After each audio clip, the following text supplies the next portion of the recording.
Hello everyone. आज के इस वीडियो में हम लोग जो है आर्बिट्रेशन एग्रीमेंट के बारे में देखेंगे। और इससे पहले हम लोग जानते हैं कि हम लोगों ने पिछले वीडियो में क्या क्या देखा। तो हम लोगों ने पिछले वीडियो में देखा कि अगर हम किसी डिस्प्यूट को सॉल्व करने के लिए कोर्ट नहीं जाना चाहते हैं तो हमारे पास क्या क्या ऑप्शन है। तो उसमें हम लोगों ने देखा था कि आर्बिट्रेशन के माध्यम से हम लोग अपना प्रॉब्लम सॉल्व कर सकते हैं, कॉन्सिलेशन के माध्यम से, मीडिएशन के माध्यम से, निगोशिएशन के माध्यम से, या फिर जुडिशियल सेटलमेंट के माध्यम से हम लोग अपना डिस्प्यूट जो है सॉल्व कर सकते हैं। इसके बाद हम लोगों ने देखा कि आर्बिट्रेशन जो है वो क्या है और इस कितने प्रकार के होते हैं। और इसके बाद हम लोगों ने देखा था कि आर्बिट्रेशन के थ्रू अपना प्रॉब्लम सॉल्व करने के लिए उसके क्या क्या इसेंशियल्स है। तो उसमें जो है एक इसेंशियल्स था कि अगर हम आर्बिट्रेशन के थ्रू अपना प्रॉब्लम सॉल्व करना चाहते हैं तो उसमें आर्बिट्रेशन एग्रीमेंट का होना बहुत जरूरी है। तो आज के इस वीडियो में हम लोग ये देखेंगे कि आर्बिट्रेशन एग्रीमेंट क्या होता है, आर्बिट्रेशन एग्रीमेंट में जो है क्या क्या होना जरूरी है। तो चलिए आज के इस वीडियो को हम लोग स्टार्ट करते हैं। तो सबसे पहले जानते हैं कि एग्रीमेंट होता क्या है, एग्रीमेंट कहाँ डिफाइन किया गया है। तो the term agreement has been defined Indian contract act 1972। ये जो है इंडियन कॉन्ट्रैक्ट एक्ट में जो है डिफाइन किया गया है। The set act defines that every promise and every set of promises forming the consideration for each other is an agreement। कह रहा है कि कोई भी दो व्यक्ति जो है वो एक दूसरे से प्रॉमिस करते हैं और उसे फुलफिल करने का वादा करते हैं, उसे ही हम लोग क्या कहते हैं, एग्रीमेंट कहते हैं। Arbitration agreements gives right to parties to initiate arbitral proceeding। Arbitration agreement जो होता है वो पार्टीज को राइट देता है आर्बिट्रल प्रोसीडिंग को स्टार्ट करने का। कब? when rights of parties are violated, जब किसी भी पार्टीज का राइट जो है वायलेट होता है और लाइबिलिटी भी वायलेट होती है of the parties are not being discharge.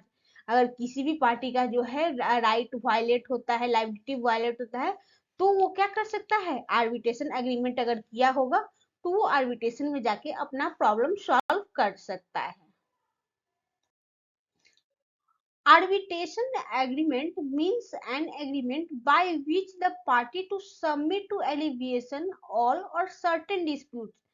Arbitration agreement के माध्यम से क्या होता है, ये एक ऐसा एग्रीमेंट होता है जिसके माध्यम से पार्टी जो होती है या तो अपनी सारी परेशानी या कोई निश्चित परेशानी जो होती है वो सॉल्व करती है, कोई निश्चित झगड़ा जो होता है वो सॉल्व करती है। विच have arisen or which may be arise between the in respect of defined legal relationship whether contractual or not। उनके बीच में जो भी डिस्प्यूट होता है या तो वो लीगल रिलेशनशिप हो सकता है या फिर कॉन्ट्रेक्चुअल हो भी सकता है या नहीं भी हो सकता है। उन सारे प्रॉब्लम को जो है क्या, आर्बिट्रेशन एग्रीमेंट अगर वो बनाए होते हैं तो आर्बिट्रेशन के माध्यम से वो सॉल्व कर सकते हैं। आर्बिट्रेशन एग्रीमेंट में be in the form of arbitration clauses in the contract or in form of separate agreement. Arbitration agreement जो होता है वो या तो किसी भी सेपरेट क्लॉज में भी दिया जा सकता है या फिर जो है उसके लिए एक प्रॉपर कॉन्ट्रैक्ट भी बनाया जा सकता है। तो ये जो है मतलब जैसे कि अगर कोई भी कॉन्ट्रैक्ट बनता है तो उसके एक क्लॉज में कहीं पर भी अगर लिखा होगा कि अगर इससे रिलेटेड अगर कोई भी प्रॉब्लम आता है तो हम लोग एग्रीमेंट आर्बिट्रेशन के थ्रू सॉल्व करेंगे, या फिर आर्बिट्रेशन में जाने के लिए एक पूरा आर्बिट्रेशन का एग्रीमेंट ही सेपरेट बनाया। The reference in a contract to a document containing an arbitration clause constitute an arbitration agreement। कह रहा है कि पहले तो हम लोगों ने ये देखा कि या तो वो क्लॉज के माध्यम से बना सकता है या फिर सेपरेट एग्रीमेंट भी बना सकता है। फिर ये कहता है कि हम लोग जो है किसी कॉन्ट्रैक्ट जो कि पहले बन चुका है उसका रिफरेंस भी ले सकते हैं। जैसे कि हम लोगों ने कोई नया कॉन्ट्रैक्ट बनाया और उसमें हम लोगों ने ये लिख दिया कि पिछले जो कॉन्ट्रैक्ट था उसमें जो भी टर्म्स एंड कंडीशन थे वो इसमें भी लागू होगा, उसमें जितने भी क्लॉजेज थे वो इसमें भी ऐड होगा। तो रिफरेंस के थ्रू भी हम लोग क्या कर सकते हैं, आर्बिट्रेशन एग्रीमेंट बना सकते हैं। An exchange of letters, telex, telegrams or other means of telecommunication including communication through electronic means which provide record of agreement. कह रहा है कि अगर जो है ए लेटर एक्सचेंज से हुआ हो या किस टेलीग्राम के माध्यम से हुआ हो या किसी भी टेलीकम्युनिकेशन से हुआ हो या फिर कोई भी इलेक्ट्रॉनिक माध्यम से हुआ हो, तो क्या वो जो है एग्रीमेंट माना जाएगा। मतलब कि कोई अगर ईमेल कर दिया या फिर कोई मैसेज कर दिया और वो एग्रीमेंट बना लिया, तो वो एग्रीमेंट जो होगा वो वैलिड होगा, वो माना जाएगा। Arbitration agreement is not required to be stated in any particular form।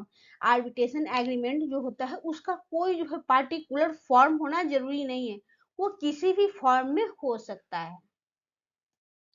Essential ingredients of valid arbitration agreement। अब हम लोग ये देखेंगे कि वैलिड आर्बिट्रेशन एग्रीमेंट के लिए क्या क्या इसेंशियल्स होना जरूरी है। तो सबसे पहला है it must be in writing. ये जो एग्रीमेंट है ये राइटिंग में ही होना चाहिए। There must be agreement between the parties. Parties के बीच में एग्रीमेंट होना चाहिए। The party must be ad idem. Attributes which must be present for an agreement to the considered as an arbitration agreement are। कह रहा है कि arbitration agreement में क्या क्या जो है प्रेजेंट होना चाहिए, क्या क्या प्रेजेंट होना आवश्यक है, चलिए जानते हैं। The arbitration agreement must contemplate that decision of tribunal will be binding on the parties to the agreement। कह रहा है कि जो भी फैसला जो है वो ट्रिब्यूनल देगी वो दोनों पार्टीज पर बाइंडिंग हुआ। जो दोनों पार्टी जो एग्रीमेंट की होती है कि हम अपना डिस्प्यूट जो है आर्बिट्रेशन के थ्रू सॉल्व करेंगे, तो इसके बाद अगर ट्रिब्यूनल जो है कोई फैसला सुनाती है तो वो दोनों पार्टीज पर बाइंडिंग होगा, उसे जो है क्या ट्रिब्यूनल का फैसला मानना होगा। The jurisdiction of the tribunals to decide the rights of parties must derive either from consent of the parties। कह रहा है कि jurisdiction ट्रिब्यूनल का जो भी jurisdiction होगा वो दोनों पार्टीज के कंसेंट से तय होगा। मतलब कि किस जगह के ट्रिब्यूनल में दोनों पार्टी जो है अपना प्रॉब्लम सॉल्व करेगी, अपने झगड़े को सुलझाएगी, वो जो है वो दोनों पार्टी मिलकर तय कर सकती है। वो जो है पहले एग्रीमेंट में भी कर सकती है और बाद में भी ये सॉल्व कर सकती है। The tribunal will determine the rights of parties in an impartial or judicial manner with the tribunal owning equal obligation of fairness towards the both parties। Tribunal जो होगी वो दोनों पार्टीज के राइट्स को डिटरमाइन करती है और वो जो है दोनों पार्टीज के तरफ से फेयरनेस के साथ अपना जजमेंट देती है, अवार्ड पास करती है। The agreement contemplates that substantive right of parties will be determined by agreed tribunal। Agreement जो होता है वो जो पार्टीज के सबस्टेंटिव राइट जो होती है उसको वो डिटरमाइन करती है tribunal. The agreement of parties to refer their disputes to the decision of the tribunal may be intended to enforceable in law. कह रहा है कि पार्टीज का जो एग्रीमेंट है वो ट्रिब्यूनल के डिसीजन को भी रेफर कर सकती है। जैसे कि अगर कोई डिसीजन पहले जो है ट्रिब्यूनल दे चुकी है तो वो उसको भी रेफर कर सकती है। The agreement must contemplate that tribunal will make decision upon dispute which is already formulated at the time where reference is made to the tribunal. अगर जो अभी प्रॉब्लम सॉल्व हो रही है उससे पहले सेम टाइप का प्रॉब्लम अगर ट्रिब्यूनल सॉल्व कर चुकी है तो क्या उस पिछले वाले केस का जो है रेफरेंस इस केस में ले सकती है। Thanks for watching. आपको अगर मेरा वीडियो अच्छा लगा तो प्लीज कमेंट करके जरूर बताइए।